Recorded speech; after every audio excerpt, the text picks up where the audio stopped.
5 seconds. Start.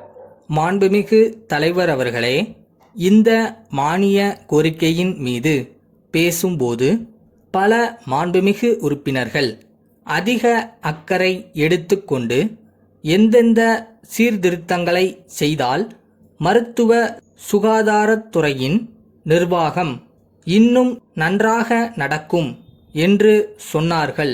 இதற்காக முதலில் எனது மனமார்ந்த நன்றியை தெரிவித்துக் கொள்கிறேன். அவர்கள் கூறிய விஷயங்களுக்கு நான் கூடிய வரையில் பதில் அளிக்கிறேன். முதலாவதாக, நம் நாட்டில் போதுமான மருத்துவ வசதி இல்லை என்றும் கிராமங்களில் மக்கள் மருத்துவ வசதி இல்லாமல் மிகவும் கஷ்டப்படுகிறார்கள் என்றும் சொல்லப்பட்டது. அது உண்மைதான். அதை நான் ஏற்றுக்கொள்கிறேன். எந்த அளவிற்கு மருத்துவ வசதிகளை செய்து கொடுக்க வேண்டுமோ அந்த அளவிற்கு நாம் செய்து கொடுக்கவில்லை. மருத்துவர்கள் நம் நாட்டில் போதிய அளவு இல்லை.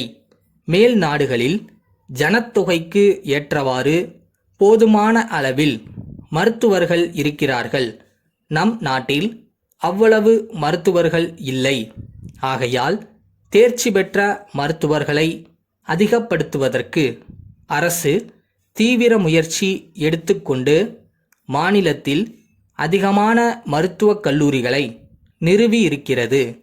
இப்போது இருக்கிற நிலைமையில் என்ன செய்யலாமோ அதையெல்லாம் செய்து கொண்டு வருகிறோம். இப்போது அநேக இடங்களில் மகப்பேறு விடுதிகளும் குழந்தை பராமரிப்பு நிலையங்களும் ஏற்படுத்தப்பட்டு இருக்கின்றன. ஆரம்ப சுகாதார நிலையம் ஒவ்வொன்றுக்கும் ஒரு ஈப்பு இருக்க வேண்டுமென்று நிர்ணயித்து இருக்கின்றோம். அதனால் எல்லா இடங்களுக்கும் வந்துவிட்டது என்று அர்த்தமில்லை. ஆகஸ்ட் மாதத்திற்குள் தேவைப்படும் அளவில் கிடைத்துவிடலாம் என்று நினைக்கிறேன். அப்போது எல்லா இடங்களுக்கும் அது கிடைக்கக்கூடும். அதோடு நம் நாட்டிற்கும் மற்ற நாடுகளுக்கும் மருத்துவத்துறையில் ஒரு பெரிய வேறுபாடு இருக்கிறது என்பதை நான் இங்கே குறிப்பிட விரும்புகிறேன். மற்ற நாடுகளில் எல்லாம் மருத்துவர்கள் சேவை மனப்பான்மையோடு வேலை செய்கிறார்கள். ஆனால் நம் நாட்டில் அந்த மனப்பான்மை போதிய அளவு வேரூன்றவில்லை. அது இன்னும் கொஞ்சம் அதிகமானால் நம் நாட்டு மக்களுக்கு இன்னும் அதிகமாக சேவை செய்யலாம் என்பதை தெரிவித்துக் கொள்கிறேன். இந்த நேரத்தில் மருத்துவ முறையை பற்றி ஒரு வார்த்தை சொல்ல ஆசைப்படுகிறேன். அதாவது, மேல் நாட்டு மருத்துவ முறையே போதும் என்று பார்த்தால் நமக்கு அந்த முறையில் போதுமான மருத்துவர்கள் இல்லை. ஆனால் அதே சமயத்தில் நம் நாட்டு முயற்சியிலேயே தேர்ச்சி பெற்றவர்கள் இருக்கிறார்கள். நாட்டு மருத்துவ முறையை வளர்க்க வேண்டுமானால் எப்படி ஆங்கில வைத்திய முறையில் திட்டம் இருக்கிறதோ அப்படி இதிலும் ஏற்படுத்தினால்தான் இது வளரும். நாட்டு மருத்துவ முறையில் நல்ல மருந்துகள் இருக்கின்றன, அதில் சந்தேகம் இல்லை. அதை நாம் நல்ல முறையில் பயன்படுத்துவதில்லை. மருத்துவமனைகளில் இருக்கும் படுக்கை எண்ணிக்கையை பற்றி குறிப்பிடப்பட்டது. நோயாளிகள் அதிகமாக வருகிறார்கள். அப்படி வரும்போது அவர்களுக்கு இல்லை என்று சொல்லி அனுப்புவது மிக பரிதாபமாக இருக்கிறது. அவர்களை சேர்த்து கொண்டால் நோயாளிகளின் எண்ணிக்கை அதிகமாகிறது. கோயமுத்தூர் நாகராஜன் கூட்டமைப்பிலிருந்து அரக்கோணம் நரசிம்மன் கூட்டமைப்பிற்கு எழுதும் கடிதம். அன்புடையீர், தங்களுடைய 3ஆம் நாளிட்ட கடிதம் கிடைக்கப் பெற்றோம்.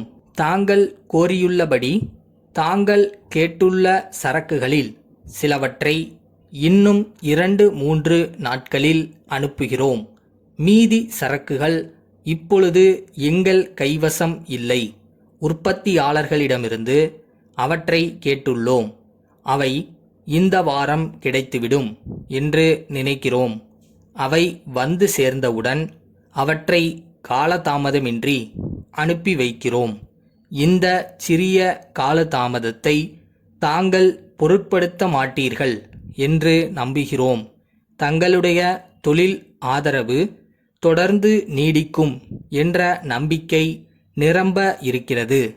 இந்த சந்தர்ப்பத்தில் நாங்கள் இன்னொரு தகவலையும் மகிழ்ச்சியோடு தெரிவித்துக் கொள்ள விரும்புகிறோம்.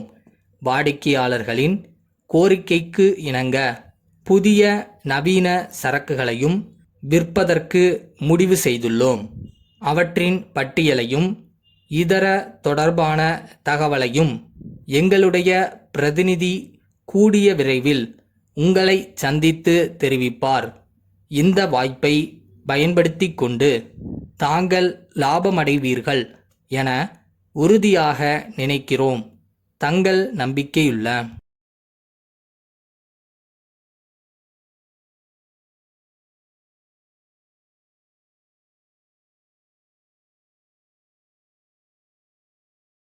கையில் இன்னைக்கு கேண்டில் இருக்கா, 10 அடி தெரியுதா, நடந்துருவோம். போகிற வரைக்கும் போயிட்டே இருப்போம். அந்த ஜேர்னியும் ஒரு சந்தோஷம் தானே.